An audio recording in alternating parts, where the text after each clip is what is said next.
برادران اسلام، اللہ رب العزت کا فضل و احسان ہے کہ جس نے مجھے اور آپ کو جمعۃ المبارک کی برکتوں سے مستفید ہونے کا موقع عطا فرمایا۔ دعا فرمائیں خلاق عالم آج کے دن نازل ہونے والی تمام برکات ہم سب کو نصیب فرمائے۔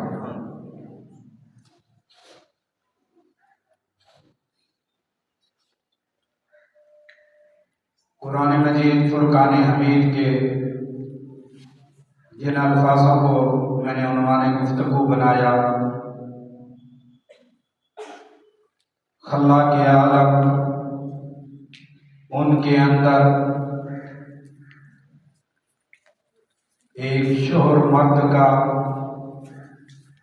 ادب، اس کا احترام اور اس کی اطاعت کے حوالے سے اسلامی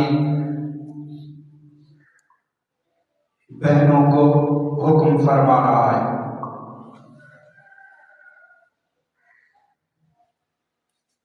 معاشرے میں اس وقت سکون آ جاتا ہے جب بندہ اپنے معاملات اللہ اور اس کے رسول اور شریعت کے مطابق کر لیتا ہے۔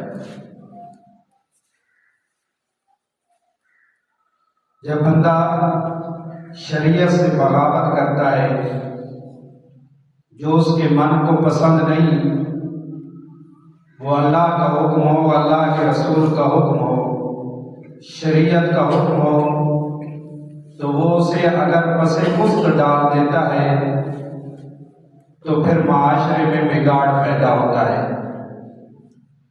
پھر معاشرے میں خرابیاں پیدا ہوتی ہیں، پھر گھروں کے اندر لڑائیاں، جھگڑے، ناچاکیوں کی صورتیں اختیار کرتی ہیں۔ جب بندہ اللہ اور اس کے رسول کے حکم پر، شریعت پہ عمل کرتا ہے، تو پھر گھروں کے اندر بھی سکون آتا ہے، بلکہ یہ دنیا کے گھر بھی جنت کے باغ بن جاتے ہیں۔ اللہ رب العزت نے، خلاق عالم نے قرآن مجید فرقان حمید کے اندر ارشاد فرمایا، الرجال قوامون علی النساء بما فضل اللہ بعضهم علی بعض۔ ہم نے مردوں کو افسر بنایا عورتوں کے اوپر، ہم نے مرد کو فضیلت والا بنایا عورت پہ۔ کیوں بنایا؟ اس لیے کہ تمہارا خالق تم میں سے ایک دوسرے کو فضیلت دیتا ہے۔ یہ قرآن کی نص کا معاملہ ہے، کتاب اللہ کا حکم ہے کہ اللہ نے حکمرانی جو ہے وہ مرد کو عطا کی ہے۔ اگر یہ کسی کی منشا کے، کسی کی خواہش کے، کسی کے نفس کے خلاف ہے اور وہ بغاوت کے لیے کھڑا ہو جائے، تو وہ اللہ اور اس کے رسول اور اللہ کے قانون کے خلاف کھڑا ہو گیا ہے۔ اگر کوئی تسلیم کر لیتا ہے تو پھر رحمتوں اور برکتوں کا نشان اس کے اوپر ہوتا ہے۔ یعنی قرآن ہماری اسلامی بہنوں کو ان کے شوہر کے حقوق کے متعلق، ان کی اطاعت اور فرما برداری کے متعلق بتا رہا ہے، اور اس مسئلے میں میاں بیوی کے حقوق میں قرآن مجید فرقان حمید کے اندر سینکڑوں آیات ہیں۔ ماں باپ کی عظمت کے لیے چند ایک آیات ہیں، اولاد کے حقوق کے لیے چند ایک آیات ہیں، لیکن سینکڑوں آیات ہیں میاں بیوی کے حقوق کی قرآن کے اندر۔ امام الانبیاء صلی اللہ علیہ وسلم کا ارشاد پاک ہے، رحمت عالم صلی اللہ علیہ وسلم نے ارشاد فرمایا، جس عورت کو اس حال میں موت آتی ہے کہ جب وہ دنیا سے جانے لگی ہے تو اس حالت میں جانے لگی ہے کہ اس کا شوہر اس کے اوپر راضی ہے، خوش ہے، تو امام الانبیاء صلی اللہ علیہ وسلم نے فرمایا کوئی ایسی چیز نہیں ہے جو اسے جنت سے روک سکے۔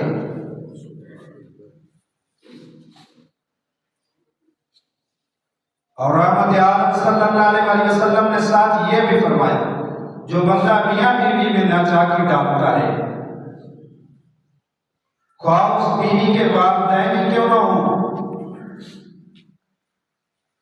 جہاں اللہ نے والدین کی عظمت بیان کی وہ قانون اور ہے، جہاں میاں بیوی کے حقوق بیان کیے وہ قانون اور ہے۔ رحمت عالم صلی اللہ علیہ وسلم نے فرمایا جو میاں بیوی میں ناچاکی ڈالتا ہے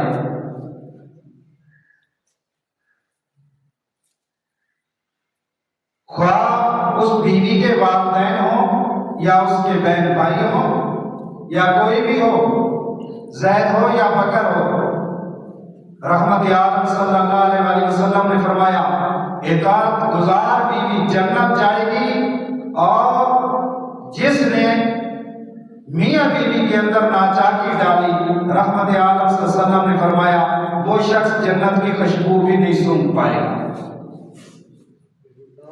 کتنی سخت وحی امام الانبیاء صلی اللہ علیہ وسلم نے بیان کی۔ ایک اور حدیث ہے، ہلکے سے کام میں اتنا بڑا اجر، بالکل مختصر اور چھوٹا کام ہے، لیکن اجر کے حساب سے اگر دیکھا جائے، اگر ہم اپنی بیٹیوں کی، اپنی بہنوں کی تربیت ایسی کریں تو وہ کسی صورت اس اجر سے معروم نہیں ہو سکتی ہے۔ رحمت عالم صلی اللہ علیہ وسلم نے فرمایا جو عورت اپنے شوہر کے کپڑوں کا ایک سوٹ دھوتی ہے، ہر بیوی یہ کام کرتی ہے، لیکن اگر اس کے شوہر کے حقوق کے متعلق حضرت عائشہ فرماتی ہیں اسے علم ہو جائے کہ میرے شوہر کے میرے اوپر کتنے حقوق ہیں، حضرت عائشہ رضی اللہ تعالیٰ عنہا فرماتی ہیں کہ اس کے شوہر کے پاؤں کے اوپر جو دھول ہے، اگر اس کو اپنے شوہر کے حقوق کا علم ہو جائے تو وہ اپنے رخساروں سے اس کو صاف کرے۔ تو یہاں فرمایا رحمت عالم صلی اللہ علیہ وسلم نے جو عورت اپنے شوہر کے کپڑوں کا ایک سوٹ دھوتی ہے، اللہ رب العزت اسے 1000 نیکی عطا فرماتے ہیں، اور 2000 گناہوں کو معاف فرماتے ہیں، اور 1000 اپنے قرب کے درجات نصیب فرماتے ہیں۔ اور ساتھ یہ بھی فرمایا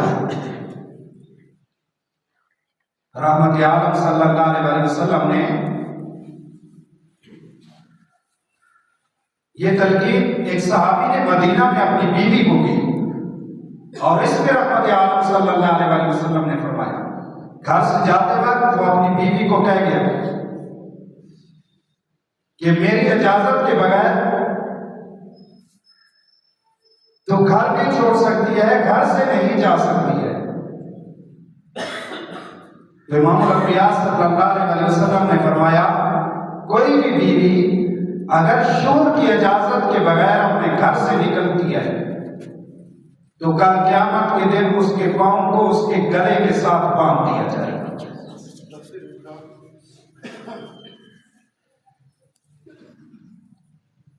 اور اسی طرح رحمت عالم صلی اللہ علیہ وسلم نے فرمایا جو بیوی ہلکی سی بات کہتی ہے، گھروں میں یہ بات کا عام رواج ہے۔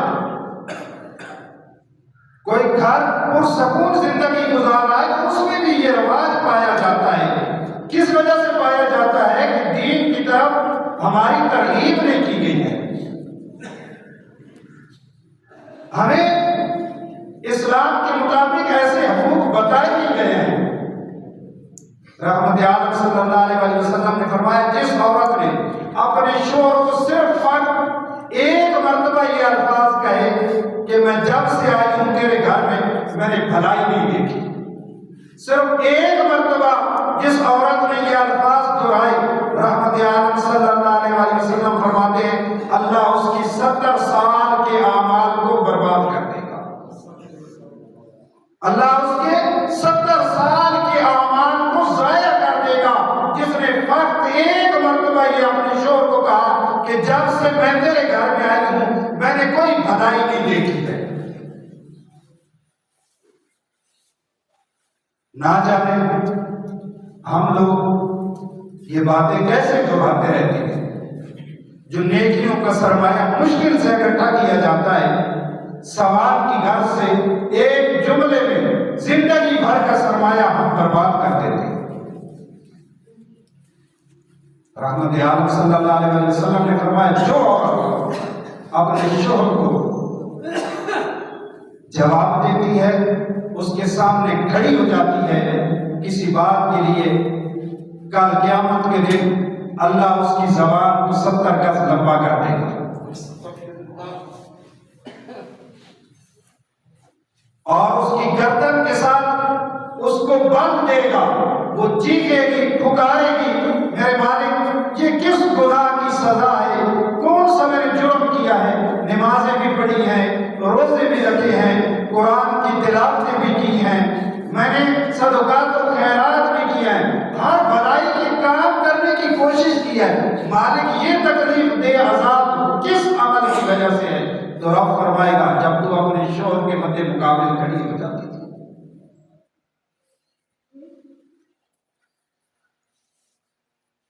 ہم چھوٹی سی چھوٹی بات پہ ایسا کرنا شروع کر دیتے ہیں۔ امام غزالی رحمہ اللہ نے لکھا کہ مدینے کے ایک صحابی جہاد میں جانے لگے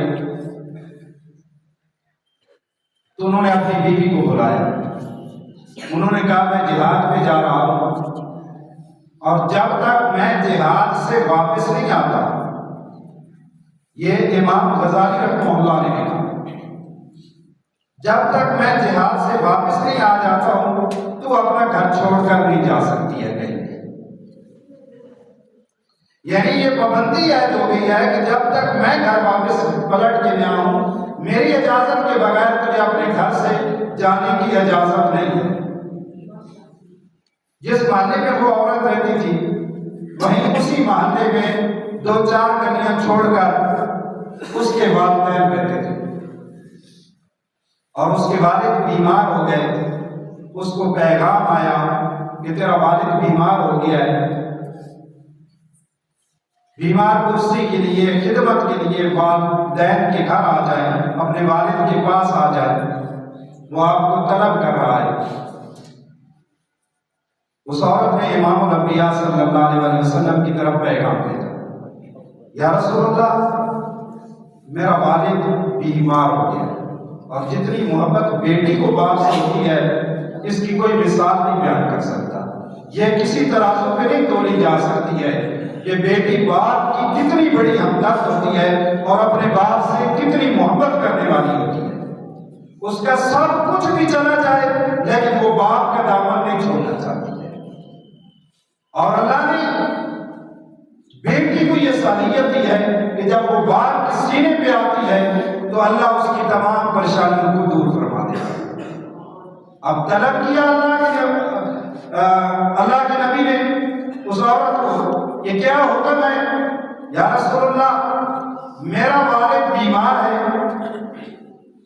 میرے شوہر کا حکم ہے کہ میری اجازت کے بغیر دہلیز سے قدم پیر نہیں رکھنا، دروازے سے قدم پیر نہیں رکھنا۔ اللہ کے نبی مجھے یہ بھی نہیں ہے کہ وہ میدان جہاد میں کس جگہ پر جہاد میں گئے ہیں؟ مجھے کوئی خبر نہیں ہے، میرا والد بیمار ہے، آپ حکم فرمائیں مجھے کیا کرنا چاہیے؟ اللہ کے نبی نے فرمایا تجھے اپنے شوہر کی اطاعت کرنی چاہیے۔ 2 دن کے بعد پھر پیغام آیا کہ والد کی طبیعت زیادہ ناساز ہو گئی۔ اس عورت نے پھر رسول اللہ صلی اللہ علیہ وسلم کی طرف پیغام بھیجا، یا رسول اللہ میرے والد کی طبیعت زیادہ خراب ہے۔ مدینہ کے چاند کا وہی جواب ہے، وہی جملے ہیں۔ فرمایا تجھے اپنے شوہر کی اطاعت کرنی چاہیے۔ 4تھے دن اس عورت کا والد فوت ہو جاتا ہے۔ اسے پیغام آیا کہ تیرا والد فوت ہو گیا، اب تو آ جا۔ لیکن دین سیکھا ہے، وہ بھی مصطفیٰ علیہ السلام سے سیکھا ہے۔ پھر اللہ کے نبی کی طرف پیغام بھیجا، یا رسول اللہ اب تو میرا والد دنیا سے چلا گیا ہے، مجھے کیا کرنا چاہیے؟ فرمایا شوہر کی اطاعت کر۔ لوگوں نے کہا یا رسول اللہ اس کا والد فوت ہو گیا، شوہر کا علم نہیں ہے، کس میدان میں جہاد میں گیا ہے، گھر نہیں ہے۔ اللہ کے نبی نے فرمایا اس عورت پہ اس کے شوہر کا حکم لاگو آتا ہے، اس کے لیے لازم ہے کہ یہ اپنے شوہر کی اطاعت کرے، اپنے شوہر کی حکم کی پابند رہے۔ جب اس کے والد کی میت قبرستان جنازے کے لیے جائے تو اس کی گلی سے گزار کے لے کے جائے اور اس کے گھر سے ہو کر جائے، لیکن اس عورت کو شوہر کے حکم کے خلاف ہرگز نہیں جانا چاہیے، یہ اپنی دلیل نہیں چھوڑ سکتی ہے۔ لوگوں نے جنازہ اٹھایا، اللہ کے نبی نے اس کے گھر میں جنازہ لایا، دعا فرمائی۔ صحابہ کہتے ہیں رسول اللہ صلی اللہ علیہ وسلم کی آنکھوں سے آنسو نکل آئے اور اس عورت کو یہی تلقین کی کہ تیرے شوہر کا جو حکم ہے تو اس کے مد مقابل نہیں جا سکتی ہے، اور آپ نے فرمایا تیرے لیے خوشخبری بھی ہے۔ وہ کہنے لگے یا رسول اللہ میرے لیے کیا خوشخبری ہے؟ فرمایا شوہر کی اطاعت کرنے پہ آج تیرے والد کی بھی بخشش ہو گئی ہے اور تو ابھی زندہ ہے، نہ جانے تمہیں کب موت آئے گی، لیکن یہ پورے وثوق اور گارنٹی کے ساتھ میں یہ تجھے بتا کے جا رہا ہوں اللہ نے تجھے بھی معاف فرما دیا۔ لیکن رسول اللہ صلی اللہ علیہ وسلم نے فرمایا کہ اگر شوہر اجازت نہیں دے رہا ہے تو گھر سے نہیں جا سکتی ہے۔ ہمارا معاشرہ کیوں خراب ہوا، ہمارا ماحول کیوں خراب ہوا؟ ہم اپنی منمانی پہ آ گئے۔ ہم تو ایک پیر کی چوکھٹ پہ جھاڑو دینے کے لیے کتنے قانون کو اللہ اور اس کے رسول کے حکموں کے ساتھ بغاوت کر دیتے ہیں۔ بھلا اللہ کے رسول سے بھی بڑا کوئی پیر ہے؟ جس رسول کا یہ حکم ہے اس کو ہم چھوڑ کر، اور عورتیں اکثر عورتیں اس کوشش میں ہوتی ہیں کہ ہمیں اپنے شوہر کو اپنے ماتحت کرنا ہے، اور اللہ کہہ رہا ہے الرجال قوامون علی النساء بما فضل اللہ بعضهم علی بعض، میں نے مردوں کو تمہارے اوپر افسر بنایا ہے، فضیلت والا بنایا، تمہارے ماتحت نہیں بنایا۔ اگر تمہارے حقوق پورے نہیں کر رہے تو اس کا جواب دے وہ میری بارگاہ میں ہے، لیکن تمہارے ماتحت نہیں بنایا۔ یہ تمہارے رب کا حکم ہے کہ وہ جسے چاہے جس پہ فضیلت دے دے تمہیں تسلیم کرنا پڑے گا۔ خود رحمت عالم صلی اللہ علیہ وسلم حضرت فاطمہ الزہرا رضی اللہ تعالیٰ عنہا کی جب شادی ہوئی تو تیسرے دن اپنی بیٹی کو لینے کے لیے گئے۔ رحمت عالم صلی اللہ علیہ وسلم خود لینے کے لیے گئے اور آزمانے کے طور پر فرمایا فاطمہ بیٹی چلے؟ کہنے لگی یا رسول اللہ صلی اللہ علیہ وسلم آپ نبی بھی ہیں، والد بھی ہیں، لیکن میں نے آپ سے ہی سیکھا ہے کہ شوہر کی اجازت کے بغیر گھر سے قدم پیر نہیں نکالنا۔ اللہ کے رسول علی گھر میں نہیں ہیں، علی کا انتظار نہ کر دو۔ روایت کہتی ہے رحمت عالم صلی اللہ علیہ وسلم نے حضرت فاطمہ کا کچا گھر تھا، اپنے کپڑے سمیٹے اور ایک دیوار کے ساتھ ٹیک لگا کر بیٹھ گئے۔ اس نے اتفاق سے اس دن حضرت علی المرتضیٰ رضی اللہ تعالیٰ عنہ لیٹ کر آئے